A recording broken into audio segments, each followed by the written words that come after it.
But Arsenal is a good football team, and if they play like today, Arsenal will win that game. I'm 100% sure. So that's just, I'm really sorry to say that, but this is matter of fact. We should have won both games and didn't. That's our fault. Yeah, couldn't agree more with Jurgen Klopp here.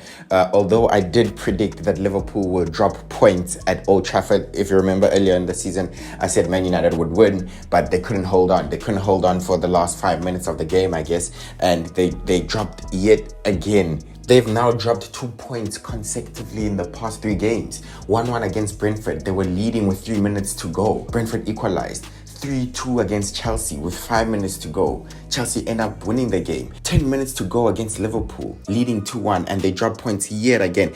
I just don't know what's going on in that Man United defense. But yes, Klopp is completely correct. If Man United play like they did, then Arsenal will blow them away, because this also happened at Anfield when Man United got a 0-0 draw and Liverpool just didn't take their chances, and it's the same thing. In the first half, Liverpool should have been 3 up. I don't even know if you saw those statistics, but the amount of chances that Liverpool created in the first half, the quality of chances, they should have scored at least 2 goals, actually 3 to be fair. They just missed so many chances, and Klopp was fuming after Salah blasted one way over. And I think that was Salah's 3rd chance or 3rd shot in a row. So again, disappointing by Liverpool not to take their chances. That's been the story of Liverpool this season.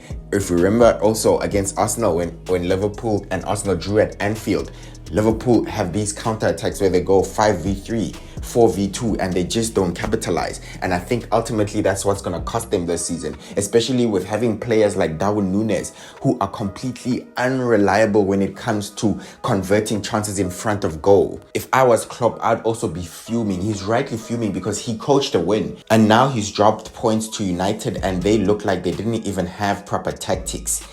So for me, it is very disappointing, and I can understand why Klopp is raging. United go through spells where they can hit you with the 0-1-2, 2 quick goals out of nowhere. And let's be fair, the Bruno Fernandes strike was absolutely superb. So controlled from the halfway line. Mistake by Quenza, who's basically had his Stevie G moment. If this does actually end up slipping and getting away from Liverpool, that was a bad mistake from the youngster. I don't know why Konate was benched, because I thought Konate was having a great season. But let's also be fair, Liverpool were totally dominating that game, and Quenza was having a fabulous game. So I think it's one of those things where you can make mistakes. But Bruno was having an absolutely terrible game, absolutely stinker of a match. He just had this one good goal, but credit to him, the strike was absolutely superb. Finished, control, you could see what he was trying to do, and that Mainu's 2nd goal was world class. This kid is going places. This kid is actually dragging Man United through their worst spell.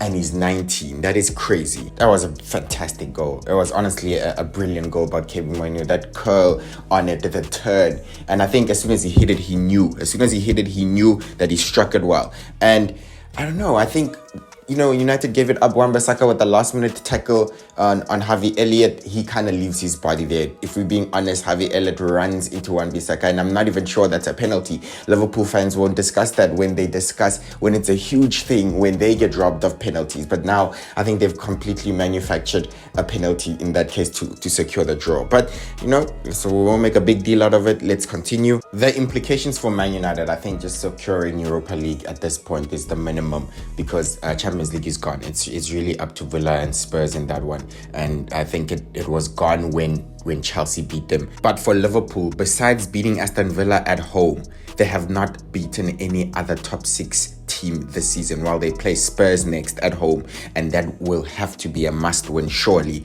But City's record is slightly better, because they've beaten Villa at home as well and lost to them away, but they've also beaten Man United home and away. So Arsenal have the best head-to-head record when it comes to these top 3 teams against the big sides. The pendulum has swung, and I think it's advantage City, to be fair, only because I feel like City's fixtures are not as bad, and Liverpool's fixtures are also not as bad as Arsenal. I think Arsenal have the most horrible fixtures, but they are actually looking the strongest out of all these sides. So I think it's difficult to call. It's very tough to call.